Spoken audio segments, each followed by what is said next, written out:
Hoje eu quero falar sobre arrependimento. Eu quero falar sobre algumas características que evidenciam o verdadeiro arrependimento. Porque talvez, como eu disse no início, você pode estar aí há tempos na igreja, fazendo parte de um ministério, né? Mas você pode não ter experimentado o verdadeiro arrependimento.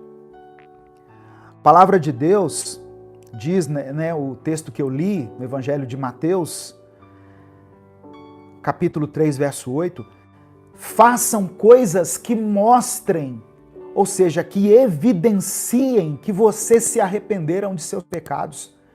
Quem experimenta o verdadeiro arrependimento, isso ficará evidenciado na vida dessa pessoa.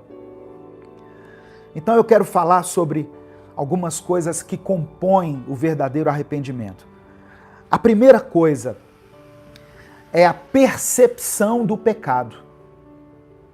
Eu não posso chegar ao arrependimento se eu verdadeiramente não conseguir enxergar as minhas atitudes como pecado. Tem pessoas que olham para o seu passado de pecado e elas começam a se deleitar naquilo.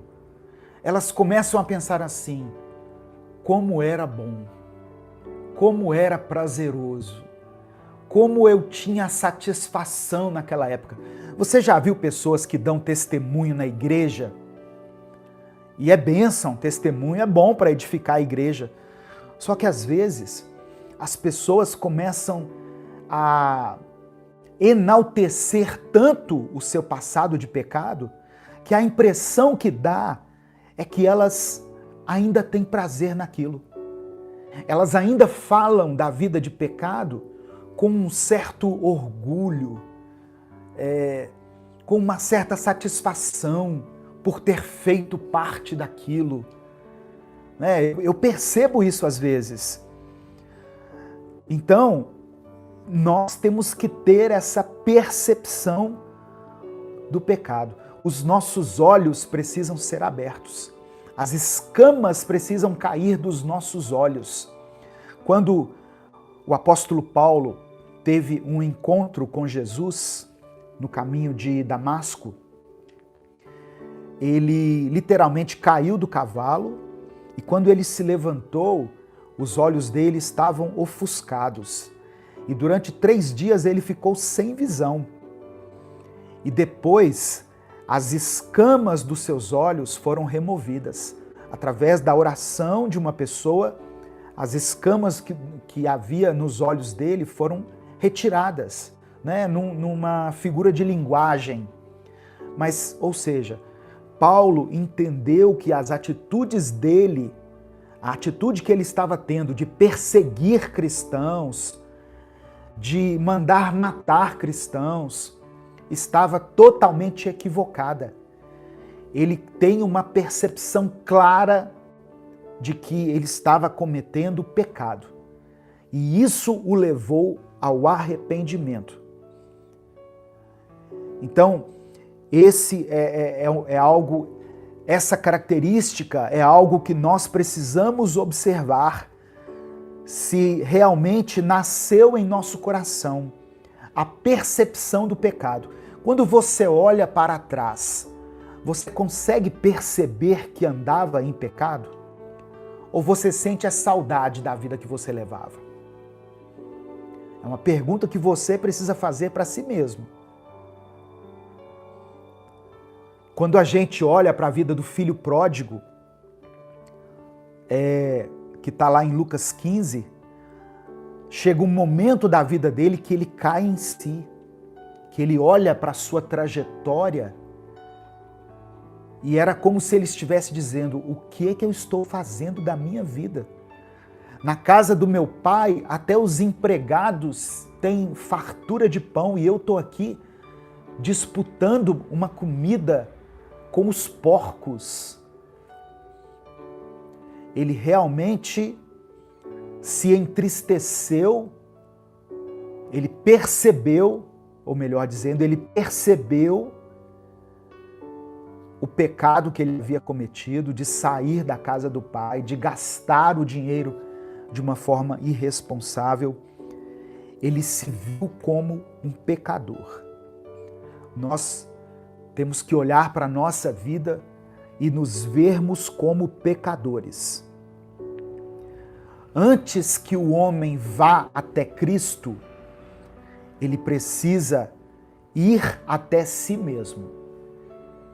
Guarda essa frase, guarda essa palavra.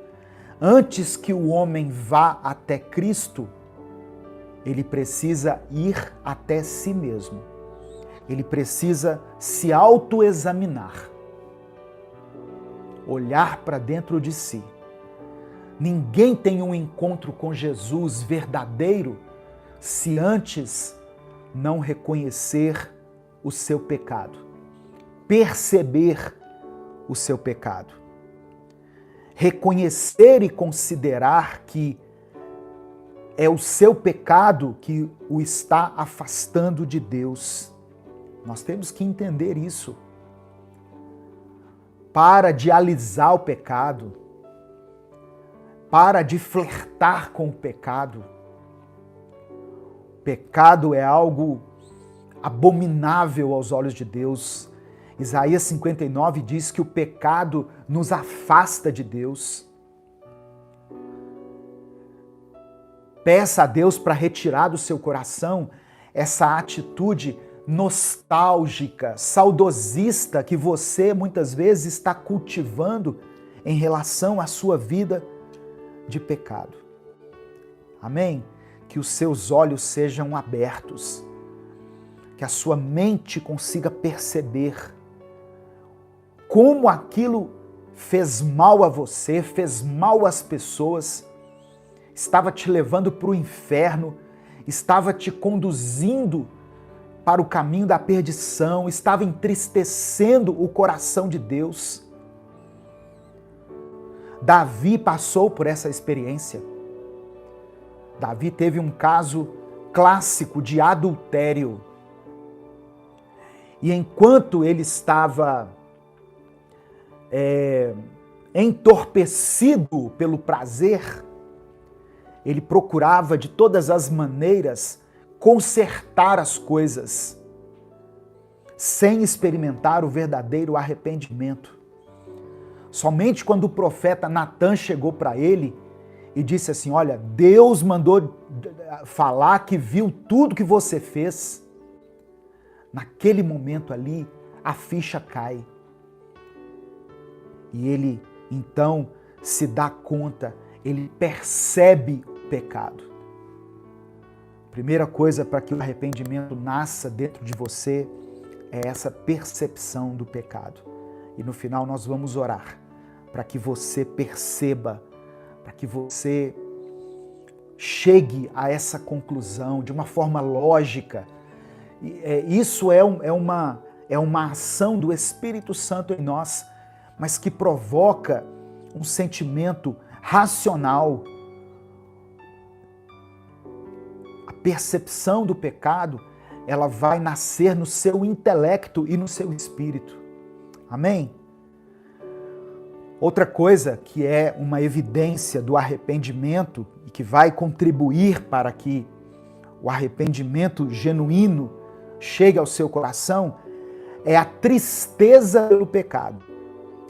Primeiro você percebe o pecado e depois você se entristece pelo pecado.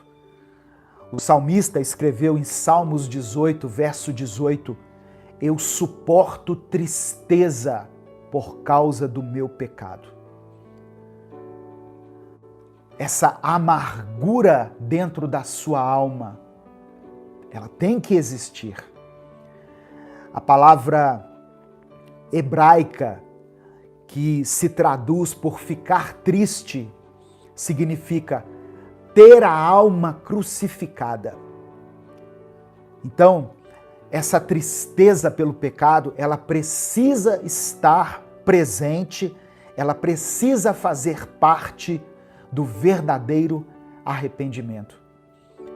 Zacarias, capítulo 12, verso 10, diz assim: olharão para aquele a quem traspassaram e chorarão. Nós precisamos sentir tristeza pelo pecado, irmãos. Como eu disse, tem pessoas que olham para o seu testemunho e sentem saudade.